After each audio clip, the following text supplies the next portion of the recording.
Assalamualaikum warahmatullahi wabarakatuh. Bismillah, alhamdulillah, wa syukurillah, ala nikmatillah, la haula wa la quwata illa billah, amma ba'du. Pemirsa dimanapun Anda berada, ketemu kembali dengan Kilamung Putro, salam budaya warisan Nusantara. Pemirsa, di kesempatan ini izinkan saya untuk melanjutkan keterangan-keterangan saya tentang Gajah Mada, prajurit sejati kerajaan Majapahit. Pemirsa dimanapun Anda berada, di kesempatan yang lalu di Teratak Rambat Manguntur, seorang Raja Majapahit Hayam Wuruk telah menerima Raja Dompo dan 4 putri yang berasal dari Sumbawa, yang kemudian disangkanya Raja Dompo akan menerima Pidono.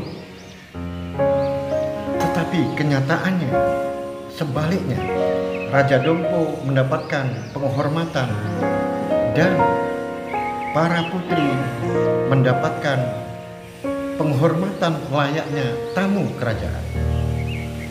Pemirsa dimanapun Anda berada, akhirnya di akhir pertemuan itu Temenggung Nolo diangkat menjadi seorang laksamana dengan gelar Sang Arya Laksamana Empu Nala. Pemirsa dimanapun Anda berada, kegembiraan di kerajaan Majapahit dirasakan oleh Sang Mahapatih Gajah Mada karena cita-citanya 20 tahun di dalam melaksanakan sumpah yang pernah diucapkan, yaitu Sumpah Palapa. Maka satu demi satu raja-raja di Nusantara ini akhirnya mau bergabung, mau bersatu dengan Nusantara, dengan kerajaan Majapahit, yaitu Persatuan Nusantara. Oleh sebab itu, Gajah Mada tidak jemu-jemunya untuk selalu dan selalu mensupport para bawahannya agar di dalam proses penyatuan Nusantara ini bisa terlaksana. Pemirsa dimanapun Anda berada, setelah selesai menerima Raja Dompo, dan Raja Dompo dipersilakan untuk singgah di kerajaan Majapahit beberapa waktu untuk melihat-lihat keadaan di Majapahit. Setelah itu Raja Dompo dipersilahkan untuk kembali pulang ke Dompo untuk melaksanakan tugasnya sebagai Raja Dompo dan melanjutkan pemerintahannya tanpa ada campur tangan dari kerajaan Majapahit. Tetapi hanya satu yang diminta, yaitu melaksanakan undang-undang kerajaan Majapahit dan setiap tahun sowan ke kerajaan Majapahit sebagai tanda kesetiaan kepada Majapahit, yaitu kesetiaan terhadap penyatuan Nusantara. Pemirsa dimanapun Anda berada, di kesempatan itu, karena ada seorang Brahmana yang dianggapnya usianya begitu tua dan pengalamannya tentu banyak. Oleh sebab itu, bagi Gajah Mada, hal itu tidak disia-siakan. Gajah Mada ingin bertemu dan ingin bercakap-cakap dengan beliau. Apa tujuannya? Tujuannya adalah untuk mencari informasi tentang Ajar Mentias Merti. Oleh sebab itu, seorang ajar atau seorang pemimpin agama Buddha yang saat itu ikut bersama dengan Raja Dompo, yaitu Samarananta, maka oleh Gajah Mada diajaknya untuk berjalan-jalan berkeliling istana. Kemudian mereka saling tukar pengalaman dan akhirnya diajaklah ke sebuah rumah yang tinggi agar diketahuinya ibu kota kerajaan Mojopahit ini dilihat dari sebuah rumah panggung yang tinggi. Rumah panggung ini berada di sebelah timur alun-alun sehingga bisa melihat arah ibu kota, kota raja ini, sekelilingnya istana dan juga Balai Manguntur serta alun-alun yang begitu luas bisa disaksikan dari atas. Akhirnya ketika Gajah Mada sedang duduk berdua dengan Brahmana Samarananta, akhirnya Gajah Mada bertanya kepada beliau, "Wahai Bapak, aku ingin menanyakan sesuatu. Apa yang Anda inginkan, wahai Mapate Gajah Mada, anak emas? Apakah ada yang perlu saya bantu?" "Benar, saya ingin menanyakan tentang satu nama." "Siapa itu?" "Nama yang saya maksudkan adalah Ajar Wentiasmerti." Betapa terkejutnya seorang Brahmana Samarananta setelah Gajah Mada bertanya nama itu.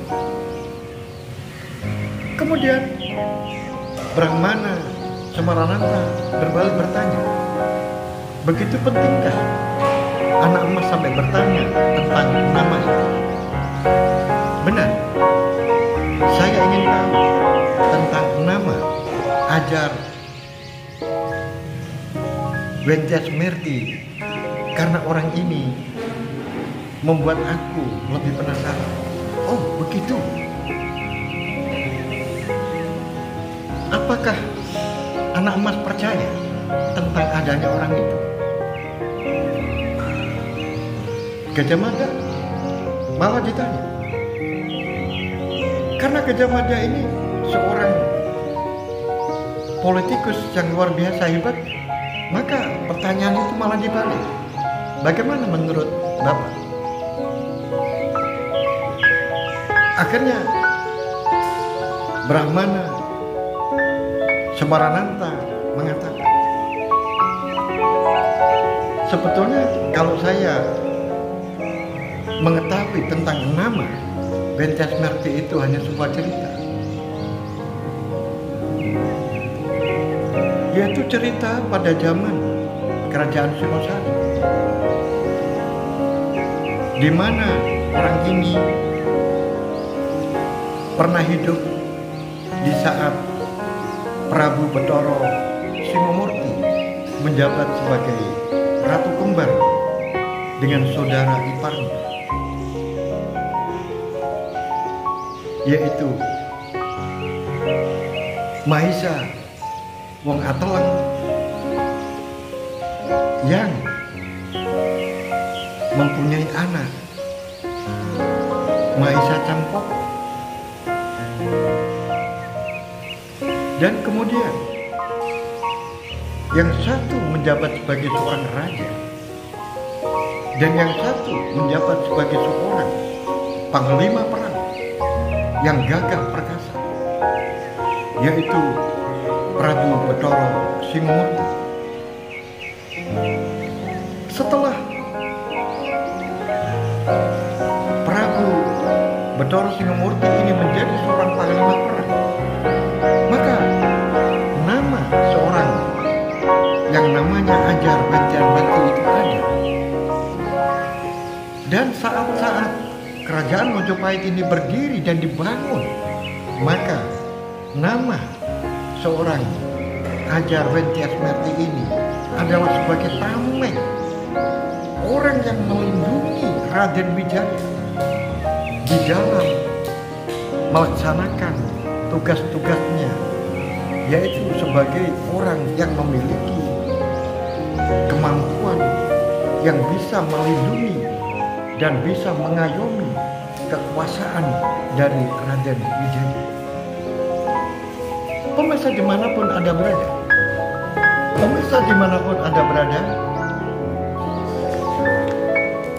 kemudian Gajah Mada bertanya, sehebat apakah orang yang disebut dengan Ajar Wentyasmerti itu, wahai Brahmana? Di dalam cerita disebutkan, bagaimana ceritanya Brahmana? Ini merupakan segelintir orang sebagai babon dari orang-orang yang mempelajari ilmu kesaktian, ilmu karang, dan ilmu-ilmu kadigdaya. Oleh sebab itu, banyak orang-orang yang pada waktu itu menjadi muridnya.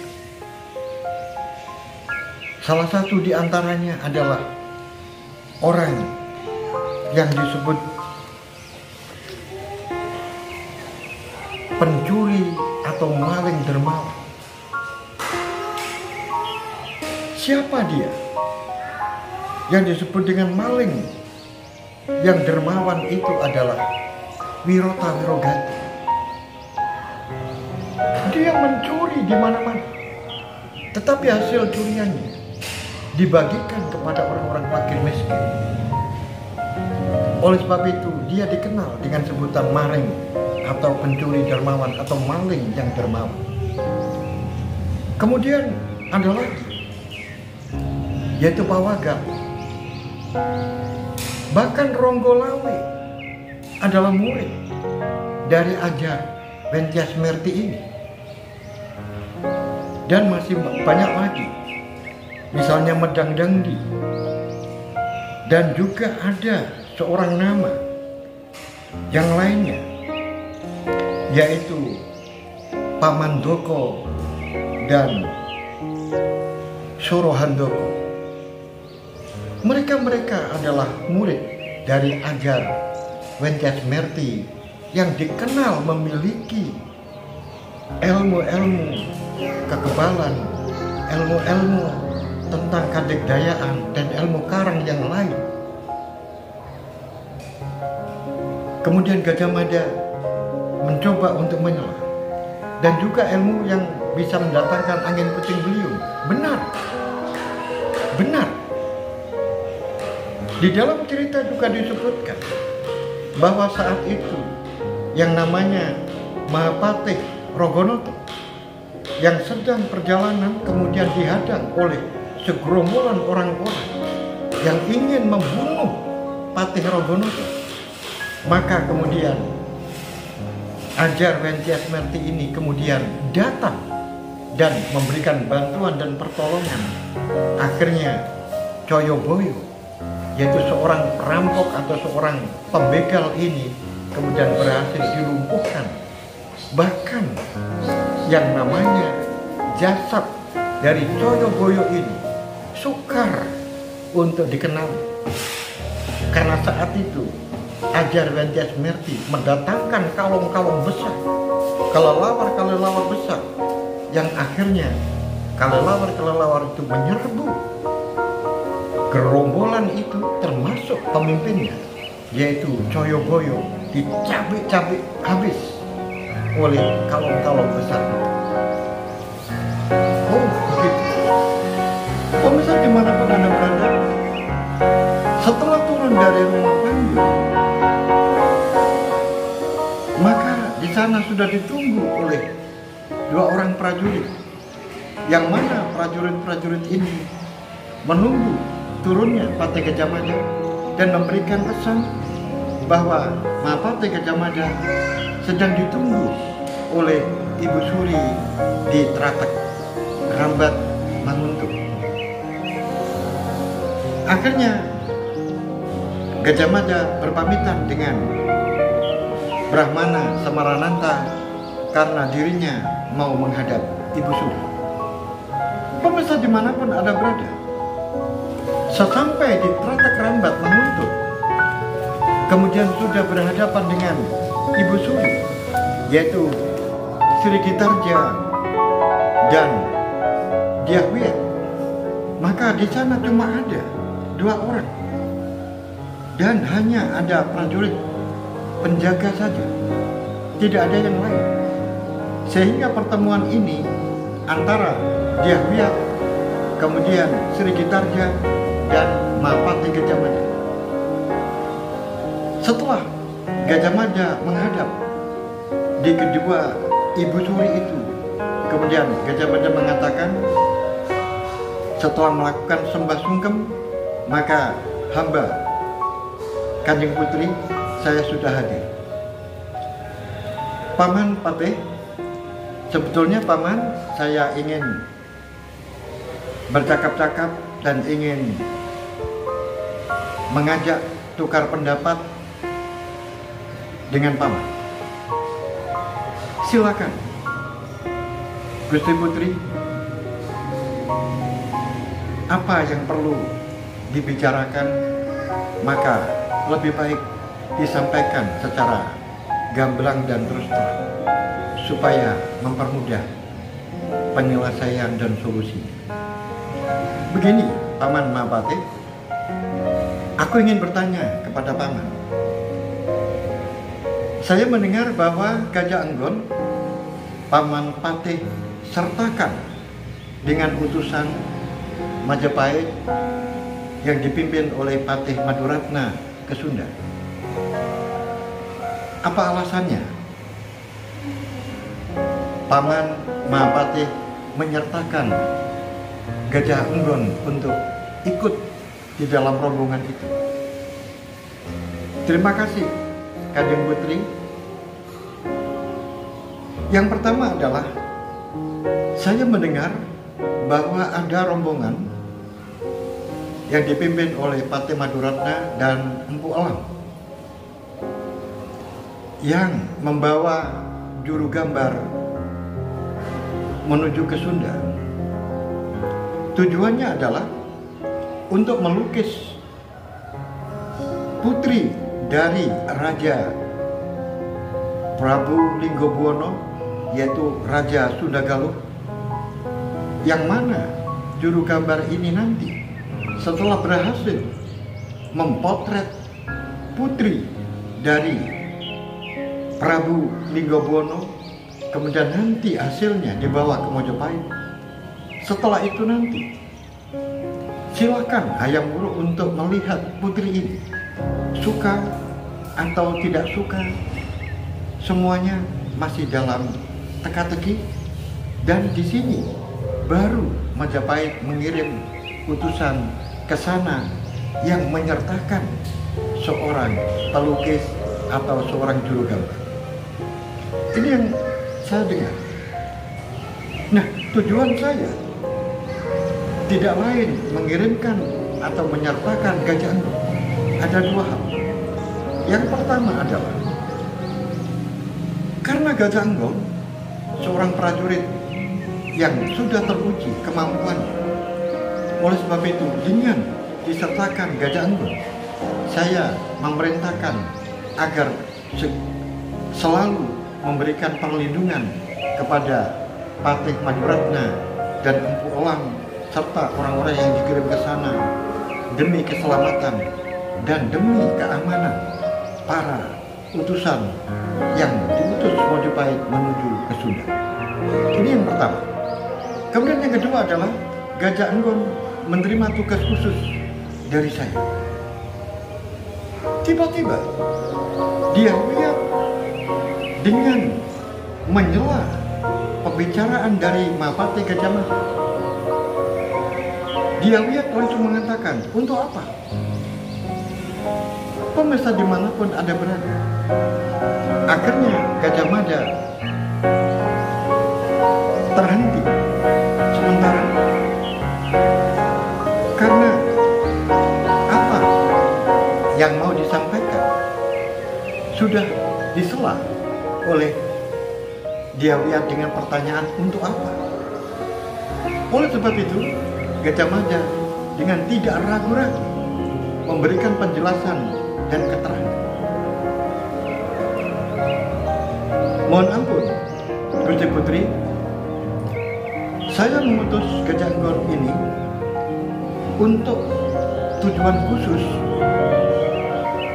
Kalau ditanyakan untuk apa, jawabannya adalah untuk memberi jawaban kepastian tentang Sunda Galuh ini. Apakah mau bersatu dengan Kerajaan Mojopahit, bersatu di dalam persatuan Nusantara atau tidak?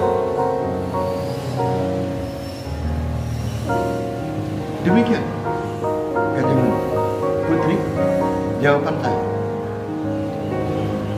Kemudian Dyawiyat melanjutkan,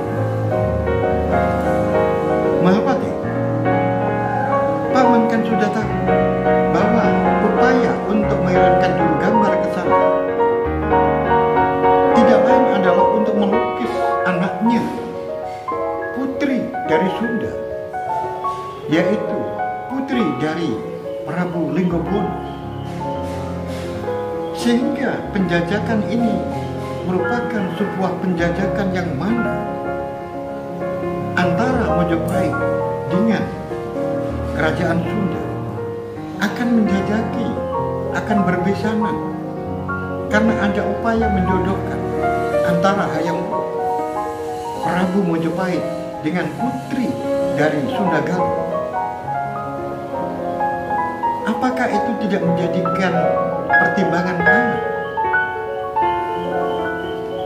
Mohon ampun, Gusti Putri. Hamba sudah sejak lama. Hamba sudah melakukan sumpah yang sekarang ini sudah terhitung 20 tahun sumpah saya. Dan upaya saya, sumpah itu saya buktikan satu persatu, setahun demi setahun. Kemudian negeri satu dengan negeri yang lain sudah menyatukan diri di dalam persatuan Nusantara. Swarna bumi seluruhnya tidak ada yang terkecuali sudah menyatukan diri di dalam persatuan Nusantara. Bahkan Malaya, Tumasik, Pahang, Borneo, Celebes, dan pulau-pulau yang lain yang ada di Amboniya, Dompo, Bali, sampai lebih ke timur lagi sudah menyatakan diri untuk bergabung di dalam persatuan Nusantara. Tetapi di tanah sendiri ada dua kerajaan kecil yang belum mau mengulur-ulur waktu untuk menyatakan penyatuan diri di dalam persatuan Nusantara. Ini sudah sejak lama. Tetapi Raja Galuh mengulur-ulur waktu. Padahal Kerajaan Mojopahit dengan mengeluarkan biaya yang besar untuk memberikan rasa aman tentang lalu lalang perdagangan laut antar pulau, semuanya itu mengeluarkan biaya yang tidak sedikit. Tetapi bagaimana dengan Sunda Galuh dan Sunda Pakuan menikmati apa yang kita usahakan? Tidak ada bantuan. Demikian Kanjeng Putri. Mohon maaf Paman Pate. Paman Pate tadi kan mengatakan bahwa Sunda tidak memberikan bantuan apapun kepada Kerajaan Mojopahit. Apakah ucapan Paman itu tidak salah? Masih baru saja Paman lihat utusan-utusan dari Sunda memberikan bantuan tentara untuk membantu Mojopahit di dalam menundukkan Bali. Apakah paman tidak melihat? Kemudian beberapa tahun yang lalu, saat terjadi sebuah musibah Gunung Merapi meletus, kemudian warga penduduk kita di kawasan Mojopahit yang berada di sebelah selatan Borobudur mengalami musibah. Kemudian beribu-ribu orang Sunda memberikan bantuan, uluran tangan mereka, baik itu yang berupa pangan maupun tenaga.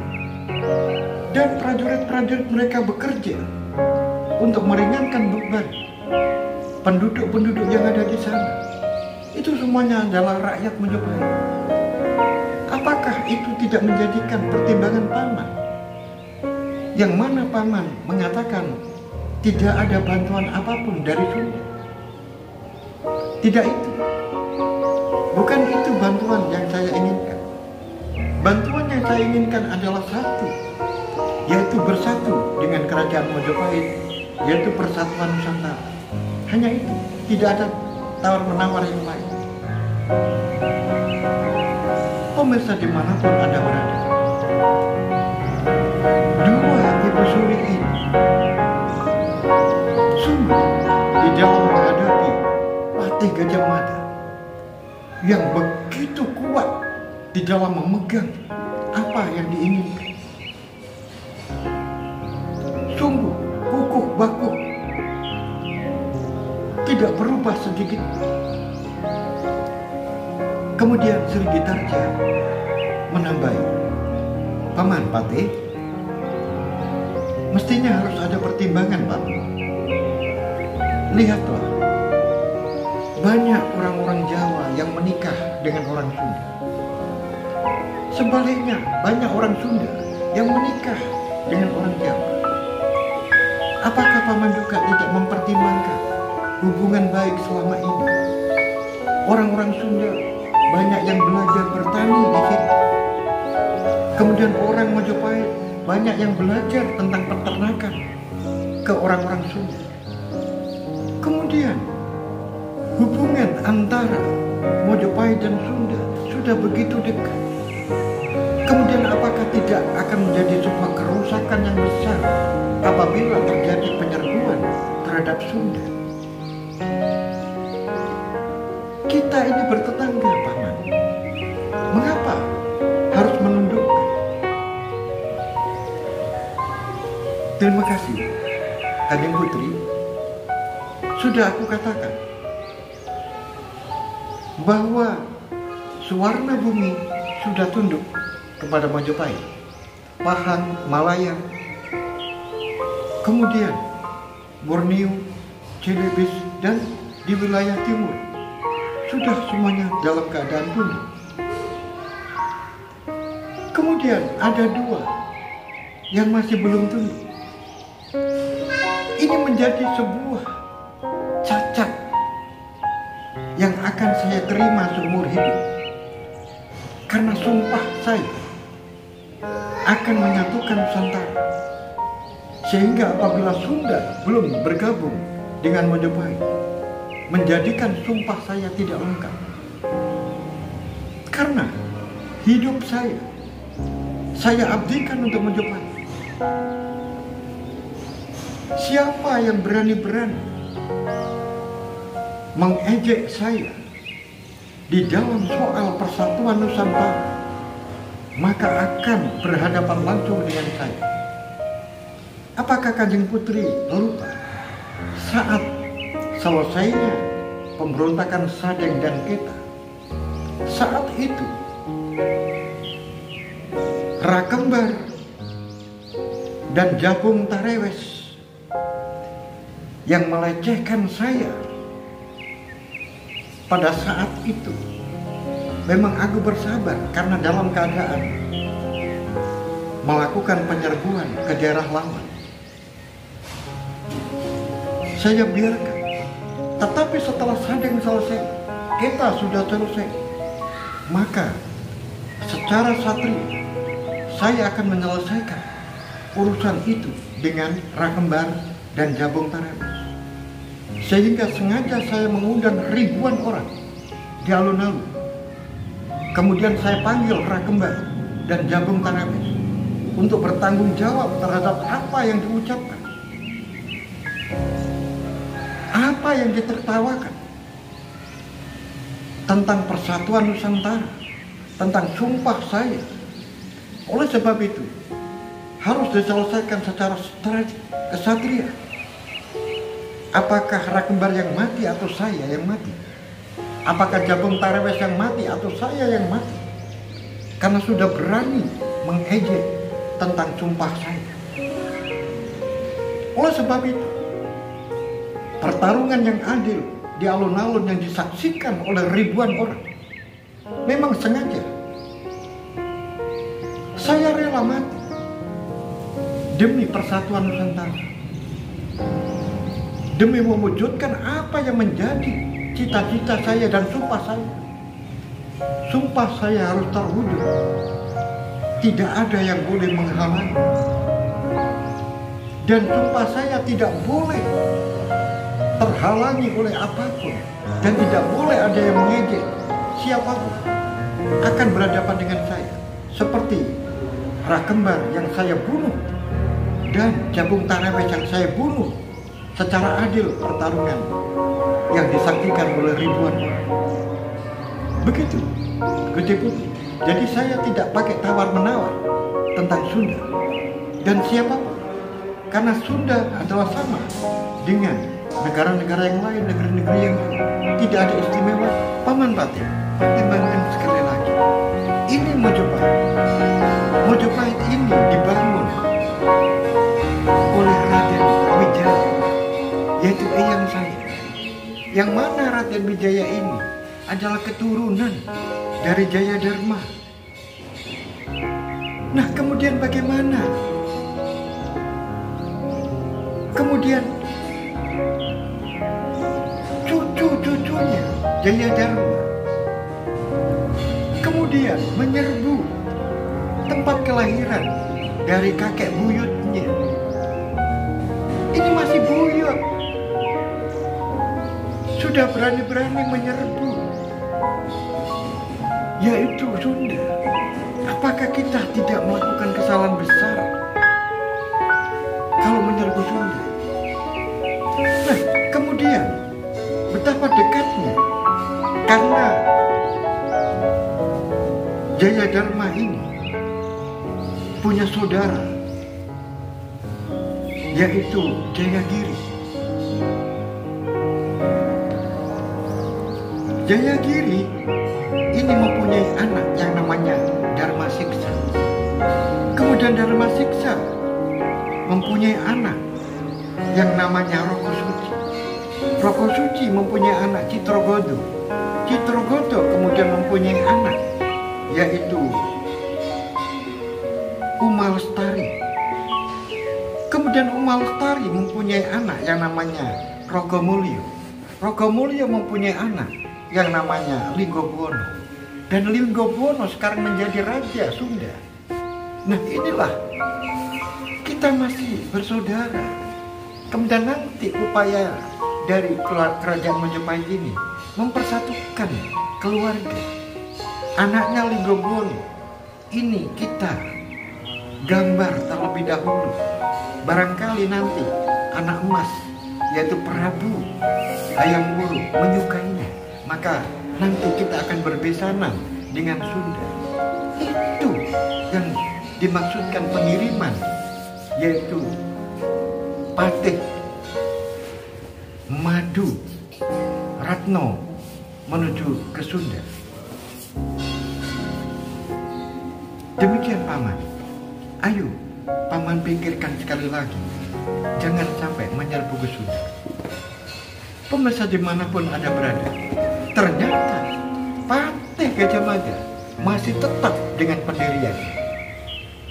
Pemirsa dimanapun Anda berada, bagaimanakah kelanjutan dari cerita ini? Oleh sebab itu, ikuti terus cerita ini awal hingga akhir. Sampai di sini keterangan saya.